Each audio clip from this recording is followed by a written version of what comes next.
ប្រធានាធិបតីសហរដ្ឋអាមេរិកលោកដូណាល់ត្រាំបានរិះគន់របាយការណ៍ប្រព័ន្ធផ្សព្វផ្សាយដែលបញ្ជាក់ថាឧត្តមសេនីយ៍ដាខេនប្រធានអគ្គសេនាធិការចម្រុះបានព្រមានលោកអំពីហានិភ័យដែលអាចកើតមាននៃការវាយប្រហារលើអ៊ីរ៉ង់រួមទាំងការជាប់ពាក់ព័ន្ធនឹងចំនួនដ៏អូសបន្លាយនិងលទ្ធភាពនៃការស្លាប់និងរបួសរបស់សហរដ្ឋអាមេរិកលោកត្រាំបានរិះគន់របាយការណ៍ដែលថាឧត្តមសេនីយ៍ដាខេនបានព្រមានលោកអំពីហានិភ័យនៃសង្គ្រាមជាមួយអ៊ីរ៉ង់ថាជាភាពមិនត្រឹមត្រូវ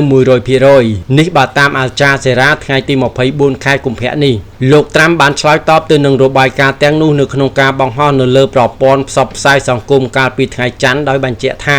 លោកខេនជឿជាក់ថាសង្គ្រាមជាមួយអ៊ីរ៉ង់ដែលប្រធានាធិបតីបានគំរាមកំហែងដោយការវាយប្រហារដោយយោធាប្រសិនបើអ៊ីរ៉ង់មិនទទួលយកការទាមទារជាបន្តបន្ទាប់អាចត្រូវបានឈ្នះយ៉ាងងាយស្រួលការសែត Washington Post បានរាយការណ៍នៅមុននេះបន្តិចថាលោកខេនបានប្រាប់លោកត្រាំក្នុងអំឡុងពេលកិច្ចប្រជុំមួយកាលពីសប្តាហ៍មុនថាកង្វះខាតក្របរួមសេវសំខាន់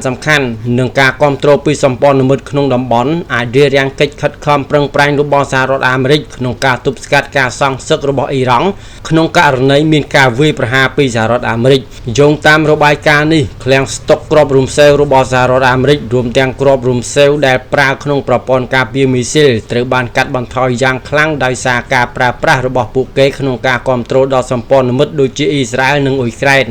ដោយដកស្រង់សម្ដីមនុស្សម្នាក់ដែលដឹងពីការពិភាក្សាផ្ទៃក្នុងលើបញ្ហានេះកាសែតនេះបានរាយការណ៍ថា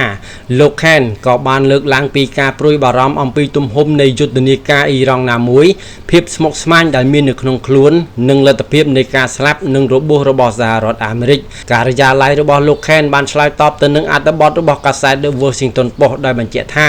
លោកត្រូវបានប្រគល់ភារកិច្ចឲ្យផ្ដល់ជម្រើសយោធាជាច្រើនក៏ដូចជាការពិចារណាបន្តបន្សំនិងផលប៉ះពាល់និងហានិភ័យពាក់ព័ន្ធដល់មេដឹកនាំស៊ីវិលដែលធ្វើការសម្រេចចិត្តសន្តិសុខរបស់សហរដ្ឋអាមេរិកសារព័ត៌មានអនឡាញ Axios ដែលក៏បានរាយការណ៍អំពីក្តីបារម្ភរបស់លោកខេនក្នុងការពិភាក្សាជាមួយលោកត្រាំបាននិយាយនៅក្នុងអត្ថបទមួយនៅល្ងាចថ្ងៃច័ន្ទថាលោកខេនគឺជាអិសរាជជនយោធាតែម្នាក់គត់ដែលបានជម្រាបលោកត្រាំអំពីអ៊ីរ៉ង់អស់រយៈពេលជាច្រើនសប្តាហ៍មកហើយសារព័ត៌មាននេះបានរាយការណ៍ថាប្រធានបញ្ជាការកណ្ដាលសហរដ្ឋអាមេរិកហៅកាត់ថា CENTCOM គឺលោកឧត្តមនាវីឯក Brett Cooper ដែលមានភារកិច្ចត្រួតពិនិត្យប្រតិបត្តិការយោធាសហរដ្ឋអាមេរិកនៅមជ្ឈិមបូព៌ាមិនត្រូវបានអញ្ជើញឲ្យចូលរួមកិច្ចប្រជុំ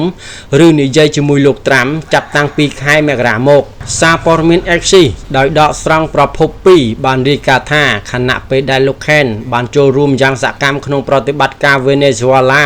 ដើម្បីចាប់ពង្រត់ប្រធានាធិបតីនីកូឡាស់ម៉ាដូរ៉ូកាលពីខែមករាលោកបានប្រុងប្រយ័ត្នជាងមុននៅក្នុងការពិភាក្សាជុំវិញប្រទេសអ៊ីរ៉ង់ដោយលើកឡើងពីភាពផ្ទុយគ្នានោះប្រភពមួយបានពិពណ៌នាអំពីលោកខេនថាជាអ្នកចម្បាំងដែលស្ទាក់ស្ទើរលើអ៊ីរ៉ង់លោកខេនមើលឃើញថាហានិភ័យនៃប្រតិបត្តិការដ៏សំខាន់មួយនៅក្នុងប្រទេសអ៊ីរ៉ង់គឺខ្ពស់ជាងជាមួយនឹងហានិភ័យខ្ពស់សម្រាប់ការជាប់ពាក់ព័ន្ធនឹងការស្លាប់និងរបួសរបស់សហរដ្ឋអាមេរិកនេះបើតាម Axios បានរាយការណ៍ដោយដកស្រង់ប្រភព2ដែលពាក់ព័ន្ធនឹងកិច្ចប្រជុំកម្រិតខ្ពស់នៅក្នុងរដ្ឋបាលរបស់សហរដ្ឋអាមេរិកលោកត្រាំបានវិបកមកវិញនៅលើប្រព័ន្ធលោកត្រាំបានវិបកមកវិញនៅលើប្រព័ន្ធផ្សព្វផ្សាយសង្គមរបស់លោកប្រឆាំងនឹងអ្វីដែលលោកហៅថាប្រព័ន្ធផ្សព្វផ្សាយព័ត៌មានคล้ายៗហើយរាយការណ៍ថាឧត្តមសេនីយ៍ខេនប្រឆាំងនឹងពួកយើងក្នុងការធ្វើសង្គ្រាមជាមួយអ៊ីរ៉ង់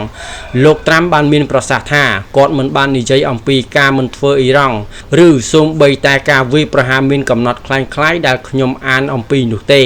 គាត់ដឹងតែរឿងមួយគត់របៀបឈ្នះហើយប្រសិនបើគាត់ត្រូវបានគេប្រាប់ឲ្យធ្វើដូច្នេះគាត់នឹងដឹកនាំក្រុមប្រធានាធិបតីមានប្រសាសន៍ថាអ្វីៗទាំងអស់ដែលត្រូវបានសរសេរអំពីសង្គ្រាមដែលអាចកើតមានជាមួយអ៊ីរ៉ង់គឺត្រូវបានសរសេរខុសហើយដោយចេតនាតែប៉ុណ្ណោះលោកត្រាំបានគិតគូរពីការវាយប្រហារលើប្រទេសអ៊ីរ៉ង់អស់រយៈពេលជាច្រើនសប្តាហ៍មកហើយដោយប្រមូលផ្ដុំកម្លាំងអាមេរិកយ៉ាងច្រើននៅមជ្ឈិមបូព៌ាដើម្បីត្រៀមខ្លួនសម្រាប់សង្គ្រាមដែលអាចកើតមានដែលអាចរីករាលដាលភាពវឹកវរនិងជម្លោះនៅទូទាំងតំបន់អ៊ីរ៉ង់បានសម្ដែងក្តីសង្ឃឹមថាការចរចាការទទួលបានផ្លែផ្កាប៉ុន្តែខ្លួនបានបដិសេធអ្វីដែលខ្លួននិយាយថាជាការទាមទារជាបន្តបន្ទាប់របស់សហរដ្ឋអាមេរិកលើបញ្ហាដូចជាការបង្កើន សមត្ថភាពនុយក្លេអ៊ែរមីស៊ីលប៉ាឡេស្ទិកនិងការគ្រប់គ្រងដល់ប្រទេសតំណាងក្នុងតំបន់